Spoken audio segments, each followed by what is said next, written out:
संन्यास तो अपने अंदर की चीज, बाहर की नहीं होती। एक आध आदमी होता है जो अंदर से ही संन्यास है, वो फिर राजघराने में बैठा रहे और चाहे वो कहीं भी बैठा है, वो संन्यास्त होता है, उसकी तबीयत संन्यास्त होती है। मैं अपने पिताजी के लिए कह सकती हूँ कि बिल्कुल वो संन्यास्त स्वभाव के, अत्यंत संन्यास्त स्वभाव के। उनका स्वभाव इतना संन्यास्त था, अभी आपको एडवोकेट साहब ने बताया है, लेकिन हमने उनको बहुत नज़दीक से देखा कि उनका दातापना की यह हद थी कि अगर उनके पास कोई भी चीज़ हो और अगर कोई पहुंच जाए, उनके पास उनकी अंगूठी भी हो और अगर कोई पहुंच जाए कि साले साहब मुझे बड़ी परेशानी है और ये हो रहा, फौरन उतार के दे।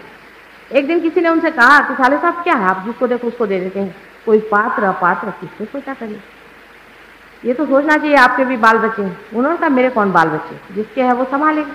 और वास्तविक यही बात, जिसके है उसी ने संभाला हुआ। उन्होंने तो आप जानते हैं कि एक पैसा भी हम लोगों के लिए छोड़ा नहीं था और न ही किसी के लिए उन्होंने कहीं विल बनाई। ऐसा आदमी भी संसार में रहता है, नाम करता है, बड़ा आदमी बन के चला जाता है। और एक ऐसा भी आदमी होता है कि जो धर्म के नाम पर ये दुनिया भर का करकट कूड़ा इकट्ठा, पैसा इकट्ठा।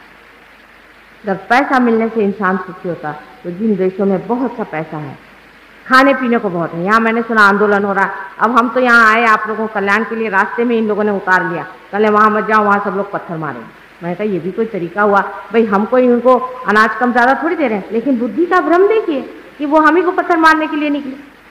उसकी वजह यह है कि हम खाना पीना इससे इतना महत्व देते। वास्तविक खाना पीना इतना कोई महत्वपूर्ण नहीं, कोई इतना महत्वपूर्ण नहीं। कोई यहाँ पे भूखा नहीं मर रहा है। अगर कोई भूखा मरता होता तो आप सिनेमा में देखिए, हजारों लोग खड़े हुए टिकट के लिए ब्लैक में खरीद रहे, रिक्शे वाले, टांगे वाले सब खड़े रहते। कोई ऐसी बात नहीं है जिसके लिए आप किसी को भी पत्थर मारते थे। लेकिन ये सब भूत विद्या है, आप जानते नहीं, बिल्कुल साक्षात भूत विद्या है।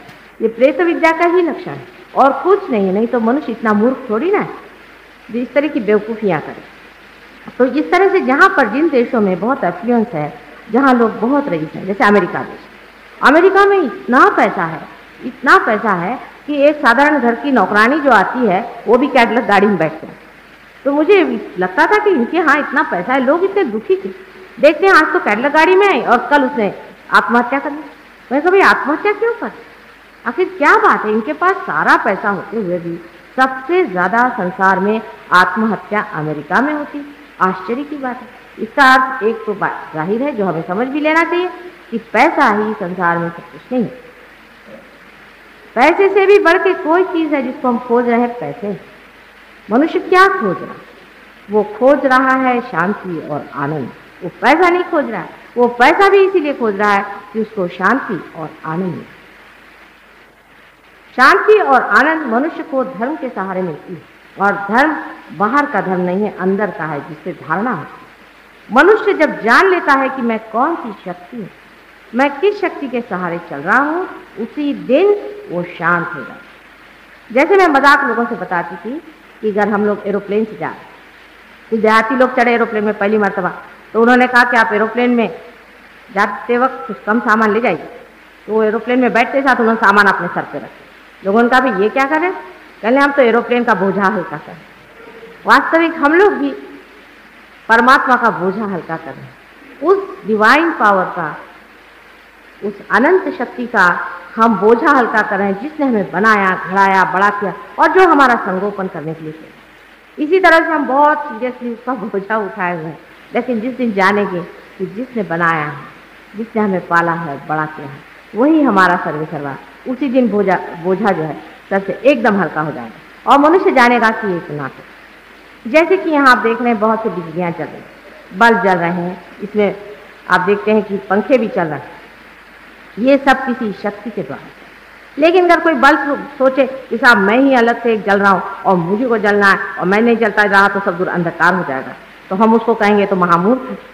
लेकिन अगर हमारी ओर हम दृष्टि करें तो यही बात हमारी। जिस दिन हम जान लेंगे कि एक शक्ति हमारे अंदर से दौड़ रही और उसी शक्ति के सहारे आज हम प्रज्वलित। अब मॉडर्न लोग कहते हैं कि हम कैसे विश्वास करें माता जी, आप कहते हैं कि ऐसी एक शक्ति है और ये है वो है। मैं कहती हूँ कि इंसान गया ही किस हद तक, कारण पहुँचा ही किस ओर तक। सीधी बात है, अगर आपसे कोई पूछे तो आप उनसे पूछे कि आपके हृदय में धड़कन होती है? कोई डॉक्टर से कहना हाँ, तो वो कहेगा कि तो क्या हुआ, ये तो होती है, अपने आप होती। कभी पर इसे कोई करता है? कौन है? तो कहला कोई नहीं करता, एक सिस्टम है, उसको हम कहते हैं कि ऑटोनॉमस सर्विस, माने स्वयं चालित संस्था। वो स्वयं चालित संस्था इसको चला रहा है। तो उससे आप पूछे कि भाई वो फिर स्वयं कौन? भाई कोई तो कोई चला रहा है, स्वयं कहो, चाहे उसको भगवान कहो, चाहे उसको शक्ति कहो, चाहे उसको कोई नाम दो, कोई तो शक्ति जो इसे चला रही। तो ये शक्ति कौन? हमारा पचन हो रहा है अपने आप, ये कैसे हो रहा है? हमारा श्वसन चल रहा है अपने आप, ये कैसे हो रहा है? अब उसका एक नाम बना दिया आपने, ये स्वयं चालित। लेकिन ये तो नाम आपने दे दिया, नाम देने से तो कोई साइंटिफिक बात नहीं है। साइंटिफिक का मतलब है कि उसका पूरा आपको जोड़ा देना पड़ेगा, बताना पड़ेगा किस चीज़ से, उसके बारे में आप कुछ जानते नहीं खास, कहते भाई वो तो अपने आप कर। लेकिन घर समझ लीजिए, कोई अगर ये कहे कि उस अपने आप को आप हासिल कर सकते हैं और पा सकते हैं, तो फौरन साइंटिस्ट लोग उठ के खड़े होंगे, कहेंगे ये तो एक गृहिणी है, फिर वो भी नागपुर की रहने वाली है, हमको मालूम है ये क्या कर सकती। साइंस से चीज़ जानी नहीं जा सकती, ये चीज़ अपने ही अंदर है। और जितना कुछ संसार का जाना गया है, जितना भी ज्ञान है, जो कुछ भी आप आज किताबों पे देख रहे हैं, ये भी सब अंदर ही जाना गया, बाहर कुछ भी नहीं जाना। आइंस्टीन जैसे बड़े भारी साइंटिस्ट ने भी ये कहा है कि मैं बहुत खोज रहा था, खोजते खोजते मैं थक गया, मेरी समझ में नहीं आ रहा था कि ये थियरी ऑफ रिलेटिविटी क्या है। उसके बाद पहले थक करके मैंने कहा चूल्हे में गया, सब कुछ लेबॉर्ट्री छोड़ करके मैं अपने बाग में गया और ये साबुन के फेस से, उसके सोप बबल से मैं खेलता पड़ा। खेलते खेलते एकदम उन्होंने अंग्रेजी में लिखा हुआ है कि somewhere from some unknown land the theory of relativity down upon. कहीं से किसी अज्ञात जगह से ये प्रकाश मेरे अंदर है। वो अज्ञात जगह क्या है, उसी को अगर ज्ञात हो जाए, वही अगर हम जान ले, जो अदृश्य है वो अगर दृश्य हो जाए, तो किसी भी साइंटिफिक माइंड के आदमी को अपनी आंख खुली रखनी चाहिए। साइंस आखिर है किस चीज़? साइंस मनुष्य के उद्धार के लिए, उसको बढ़ाने के लिए, उसके कल्याण के लिए और मंगल के लिए, न कि उसके नाश के। अगर इसी के लिए साइंस है, तो इससे बढ़ के और कौन सी चीज़ हो सकती है जो आपको अपने ही से परिचित कराए? यानी आप ही सोचिए, आप सब मेरी बात सुन रहे हैं और मैं एक छोटी सी बात कहूँ कि आप अपने और चित्त दीजिए, आप कोई भी अपने और चित्त नहीं दे सकते। बड़े बड़े पंडित हैं, दूसरों को भाषण देंगे, पर उपदेश बहुत होंगे, लेकिन अगर मैं कहूँ कि भैया जरा अपनी ओर नज़र करो कि आप कहाँ बैठे हैं, तो आप कहेंगे साहब ये कैसे हो सकता है, हम अपनी ओर कैसे देखें? अपनी ओर कोई नहीं दे सकता, दूसरों की ओर आप देख सकते हैं, अपनी ओर नज़र नहीं जाती। और अपनी ओर नज़र ले जाना ही सहज,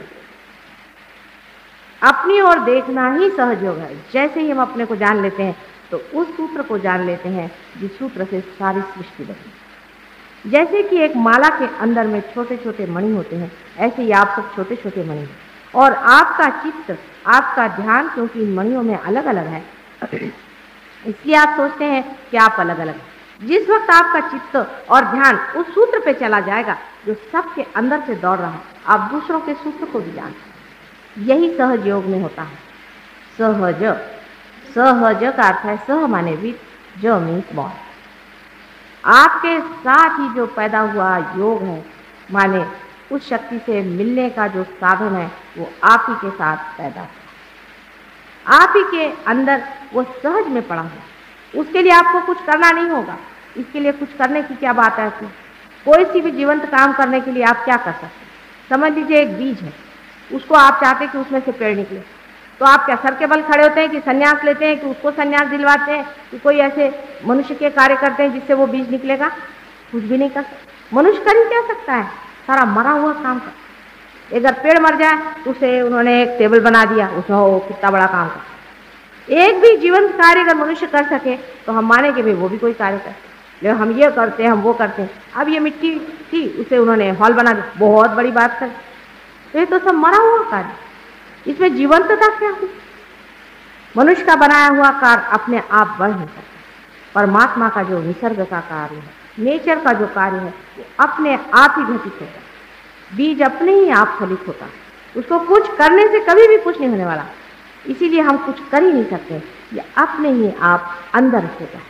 लेकिन मनुष्य के लिए सबसे बड़ा कठिन काम है कि वो कुछ भी न करे। इसलिए मनुष्य के लिए सबसे बड़ी शिक्षा हो जाती है कि उसको जेल में बंद करो। आखिर जेल में मुझे बंद कर दीजिएगा तो मेरे लिए वरदान हो जाएगा, और आप लोगों को बंद करेंगे तो आपके लिए जेल हो जाएगी, क्योंकि वहाँ तो करने का क्या है, वहाँ तो बैठे बैठे ही मजा आ रहा है।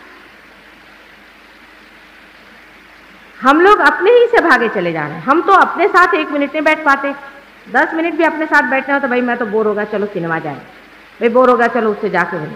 5 मिनट भी अगर इंसान से कहो कि तुम शांति से अपने साथ बैठो, इंसान नहीं बैठ। लेकिन हम जो कुछ भी अंदर है इतने परम और सुंदर हैं और इतने अच्छे हैं। हमारा जो अंतरतम है इतना खूबसूरत है, इतना गौरवशाली और प्रभावशाली है कि उसके दर्शन मात्र में ही मनुष्य एकदम से सब कुछ भूल सकता है। लेकिन उसको जब जाना नहीं गया, अपने ही अंदर कस्तूरी छिपी हुई है और कस्तूरी मृग संसार में खोज रहा है और ढूंढ। धर्म के मामले में भी यही बात, जैसे कि अब नानक साहब ने कहा है कि काहे रे बन खोज न जाई, सदा निवासी सदा अलेपा तोहे संग समान। पुष्प मध्य जो बास बसत है, मुकुर माही बस छाई, तैसे ही हरि बसई निरंतर घट ही खोजो भाई। बार बार कहेंगे घट ही खोजो, घट ही खोजो। अब वो सब लोग बैठ करके रट रहे हैं गाना, घट ही खोजो। ये तो वो प्रिस्क्रिप्शन देगा कि ये दवा लो, हम तो प्रिस्क्रिप्शन ही रटे ले रहे हैं। धर्म भी एक प्रिस्क्रिप्शन है जिसको हम रटे ले रहे हैं। करना कोई जानता है, और करना क्या होता है। धर्म के मामले में जो कुछ भी करना है वो वैसा ही है कि इसका तो कनेक्शन लगाने और मैं भाषण दिए जा रही हूँ, आपको सुनाई देगा। टेलीफोन का कनेक्शन लगाने और मैं डायलिंग कर ही दे रही हूँ, टेलीफोन खराब जाएगा, किसी को सुनाई नहीं दे। आपका पहले कनेक्शन लगना चाहिए, आपका उस अनंत की शक्ति से ही कनेक्शन लगाने का जो परमात्मा का नेचर का जो उपाय है वही सहज योग है। सभी सहजियों से विनती है, हमारे इस चैनल को सब्सक्राइब करके सहज को फैलाने में हमारी मदद करें। जय श्री माता जी।